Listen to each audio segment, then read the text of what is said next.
우리 다 같이 주님께서 가르쳐 주신 기도하시면서 예배 자리로 나가겠습니다. 하늘에 계신 우리 아버지여, 이름이 거룩히 여김을 받으시오며 나라의 임하옵시며 뜻이 하늘에서 이룬 것 같이 땅에서도 이루어지이다. 오늘날 우리에게 일용할 양식을 주옵시고 우리가 우리에게 죄 지은 자를 사하여 준 것 같이 우리의 죄를 사하여 주옵시고 우리를 시험에 들게 하지 마옵시고 다만 악에서 구하옵소서. 대개 나라와 권세와 영광이 아버지께 영원히 있사옵나이다. 아멘.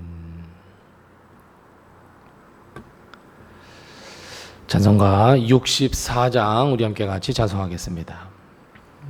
찬송가 64장입니다. 찬송가 64장 우리 함께 같이 찬송합니다. 기뻐하며 경배하세 영광의 주 하나님, 주 앞에서 우리 마음 피어나는 꽃 같아 죄와 슬픔 사라지고 의심 구름 거치니 변함없는 기쁨의 주 밝은 빛을 주시네. 땅과 하늘 만물들이 주의 솜씨 빛내고 별과 천사 노래소리 끊임없이 드높아 물과 숲과 산과 골짝 들판이나 바다나 모든 만물 주의 사랑 기뻐 찬양하여라.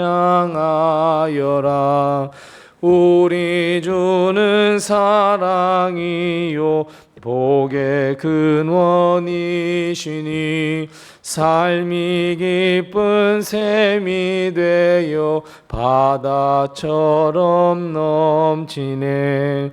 아버지의 사랑 안에 우리 모두 형제니 서로 사랑하게 도와주시옵소서. 새벽별의 노래 따라 힘찬 찬송 부르니 주의 사랑 줄이 되어 한맘 되게 하시네. 노래하며 행진하여 싸움에서 이기고 승전가를 높이 불러 주께 영광 돌리세.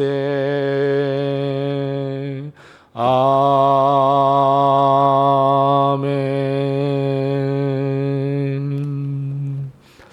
아멘.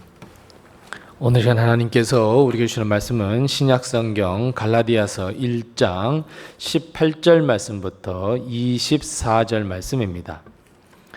신약성경 303면에 있는 갈라디아서 1장 18절 말씀부터 마지막 24절 말씀까지 우리 같이 한 목소리로 봉독하겠습니다. 갈라디아서 2장 18절 말씀부터 24절 말씀까지 우리 같이 한 목소리로 이 말씀을 봉독합니다. 그 후 3년 만에 내가 게바를 방문하려고 예루살렘에 올라가서 그와 함께 15일을 머무는 동안 주의 형제 야고보 외에 다른 사도들을 보지 못하였노라. 보라, 내가 너희에게 쓴 것은 하나님 앞에서 거짓말이 아니로다.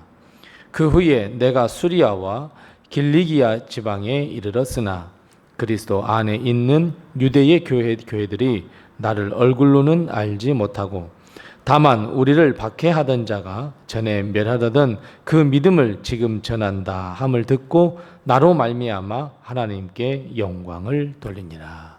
아멘. 오늘 또 하나님의 놀라운 축복과 은총이 우리 교회 성도님들의 가정에 그리고 우리 교회에 그리고 모든 자녀들에게 하는 모든 일들 위에 함께 하시기를 바랍니다. 우리는 누구나가 다 의미 있는 삶을 살기 위해 노력을 기울입니다. 한 번밖에 없는 인생, 단 한 번밖에 살지 못하는 이 인생을 무의미하게 그저 하루하루 살아간다는 것은 어찌 보면 내 삶에 대해, 나 자신에 대해 부끄러운 일이기 때문입니다. 그래서 많은 사람들이, 그리고 많은 철학자들은 우리가 의미 있는 인생을 사는 것이 중요하다고 가르쳤습니다. 자아 실현을 하면서 의미 있는 인생, 그리고 많은 사람들에게 선한 영향력을 주는 인생. 우리는 그 가르침을 받아서 우리는 최선을 다해서 하루하루 살아가려고 노력합니다. 하지만 여러분, 우리는 하나님을 믿는 하나님의 백성입니다. 누가 뭐라고 해도 우리는 구원받은 자입니다. 즉, 이 말은 우리의 삶의 목표, 그리고 우리의 삶의 의미가 세상 사람들과는 달라야 한다는 의미입니다. 세상이 말하는 자아 실현, 세상이 말하는 착하게 사는 것, 성공의 삶이 아니라 어떻게 사는 것이 하나님께 영광 돌리는 삶인지, 내가 어떻게 살아야 하나님께서 내게 주신 사명을 잘 감당할 수 있는지, 이것을 생각하면서 우리는 그 거룩한 삶을 살아야 한다라는 의미입니다. 단순히 나와 내 가족만을 위한 삶, 여러분, 그런 삶이 아니라 하나님과 그의 나라, 하나님의 뜻과 우리를 부르신 사명을 이루어 하나님께 영광을 돌리는 삶으로 변화되어야 한다는 것을 의미합니다. 이것이 주님께서 그 십자가의 죽으심을 통해 부르신 이유입니다. 그래서 우리는 예수 그리스도를 믿고 구원을 얻으며 구원을 먼저 얻은 자로서 먼저 하나님의 백성이 된 자로서 우리는 삶을 살아야 합니다. 바울은 삶이 완전히 변화된 사람 중에 한 사람입니다. 예수님을 핍박하고 박해하며 예수님을 믿는 사람들을 붙잡아 옥에 가두며 고문을 행하며 예수의 이름을 부정하라 하며 율법의 이름으로 예수 믿는 사람들을 죽였던 자였습니다. 하지만 주님이 만나 주셨습니다. 예수님을 믿는 사람들을 잡으러 다메섹으로 가는 도중에 주님이 바울을 만나 주셨습니다. 그리고 삶이 완전히 변했습니다. 도리어 예수님을 전하는 삶으로, 교회를 세우는 삶으로 변화되었습니다. 문제는 사람들입니다. 이런 변화된 바울을 안팎에서 공격하기 시작합니다. 한쪽에서는 배신자라고 공격합니다. 한쪽에서는 그의 변화를 믿지 못하겠다고 공격합니다.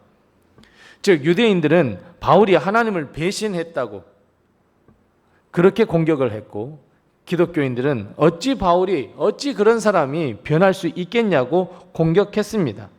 아마도 무슨 꿍꿍이가 있을 것이라 생각했습니다. 특히 바울이 세운 교회에 유대인들이 들어왔습니다.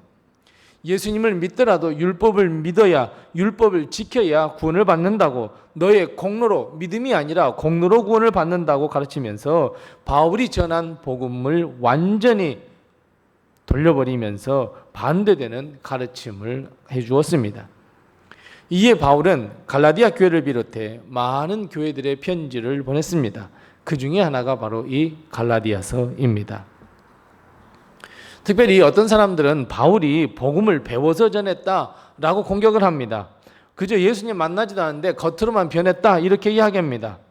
이에 대해서 바울은 예수님을 만난 뒤 3년 후가 돼서야 예수님의 제자 베드로를 만났고 예루살렘에 15일을 보냈는데, 거기서도 예수님의 형제인 야고보 이외에 다른 사도는 만난 일이 없다라고 이야기합니다.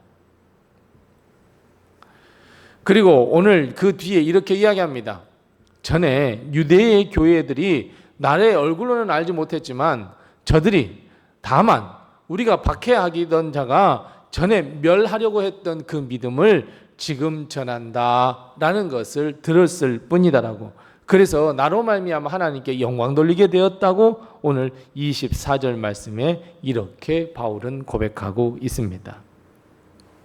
사랑하는 성도 여러분, 우리가 예수님을 만나 구원을 받은 사람, 하나님의 나라를 소망하는 사람, 예수님의 사람으로 변화되었다고 한다면 우리의 삶에는 정말로 큰 변화가 일어나야 합니다. 자아실현 정말 중요합니다. 선한 삶을 사는 것 중요합니다. 성공의 삶을 사는 것 중요합니다. 하지만 더욱 중요한 것은 나의 말과 행동, 영향력, 믿음의 영향력을 통해서 하나님께 영광이 되어야 합니다. 나로 말미암아 하나님께 영광을 돌리는 최고의 의미 있는 인생을 우리는 살아내야 합니다. 그런데 여러분, 이렇게 변화된 삶, 하나님의 영광이 되는 삶, 나로 말미암아 하나님께 영광을 돌리는 삶, 여러분 이렇게 되기 위해서는 반드시 두 가지가 먼저 선행되어야 합니다. 오늘 본문 말씀을 보면 두 가지 선행되어야 할 것을 순차적으로 이야기하고 있습니다. 무엇입니다? 그 첫 번째는 예수 그리스도를 반드시 인격적으로 만나셔야 합니다. 바울처럼 예수님을 그의 삶 속에서 인격적으로 만났듯이 우리도 예수 그리스도를 인격적으로 만나야 하나님께 영광 돌릴 수 있는 조건이 생깁니다. 그렇다면 여러분, 예수님을 인격적으로 만난다는 것이 무엇을 의미할까요? 여러분, 그 핵심은 예수님을 인격적으로 만난다는 것의 핵심은 바로 변화입니다. 우리가 잘 알고 있듯이 바울은 핍박자였고 박해자였습니다. 하지만 예수님을 만난 뒤에 삶이 완전히 180도 변했습니다. 변화된 삶입니다. 예수님을 선포하는 삶으로 변화되었습니다. 예수님을 전했으며 예수님의 몸된 교회를 세우는 사람으로 변화되었습니다. 자기 자신의 자아실현과 을 위해 열심히 달리던 그가 예수님을 위해 기꺼이 박해도 받고 죽음을 감수하는 일도 겪어야 했습니다. 이거 완전한 변화입니다. 생각하는 것이나 말하는 것이나 행동하는 것이 완전히 예수님을 만나기 전과 후로 정확하게 나뉠 정도로 사람들이 인정할 정도로 변화되었습니다. 이것이 주님을 인격적으로 만난 증거입니다. 예수님을 믿는다고 하면서도, 예수님을 만났다고 하면서도 옛사람과 구습을 쫓는다면, 삶의 변화가 전혀 일어나지 않는다면 여러분 죄송하지만 예수님을 인격적으로 만나지 못한 것이라 할 수 있습니다. 두 번째입니다. 나로 말미암아 하나님께 영광 돌리기 위한 선행 조건, 예수님을 만난 뒤 변화된 삶이 바로 나의 진정한 삶으로 드러나야 합니다. 즉 내가 변화되었다면 그 변화된 삶이 나의 삶 속에서 이제 그대로 표현돼야 되고 드러나야 한다는 의미입니다. 그래야 하나님께 영광을 돌릴 수 있습니다. 예수님을 만났기에 그 나의 마음이 뜨거워지고 그 십자가의 은혜에 감격하여 눈물을 흘린다? 여러분 여기서 멈춰서는 안 됩니다.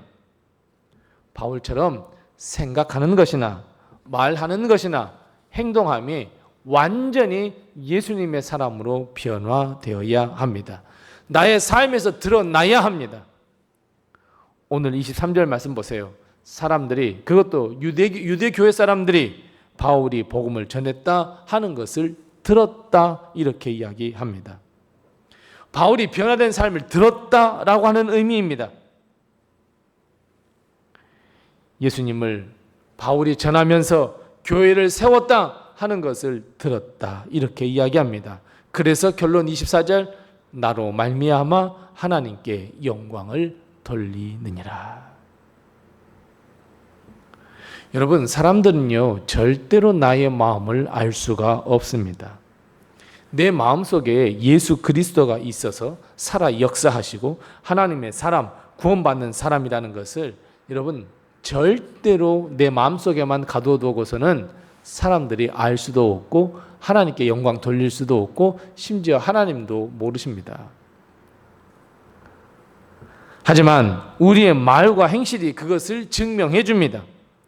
나의 말이 예수의 말로 변화되고 나의 행동이 예수의 행동으로 변화되고 나의 생각하고 내가 품는 꿈이 예수의 생각과 예수의 뜻으로 여러분 이렇게 변화된다면 그 변화된 것을 보고 사람들이 저 사람이 저렇게 변화됐구나. 이게 하나님의 역사야. 라고 하면서 하나님께 영광을 돌리게 됩니다. 뿐만 아니라 하나님은 물론 우리의 마음을 알고 계시지만 우리의 변화된 삶을 통해서 하나님은 영광을 받으십니다.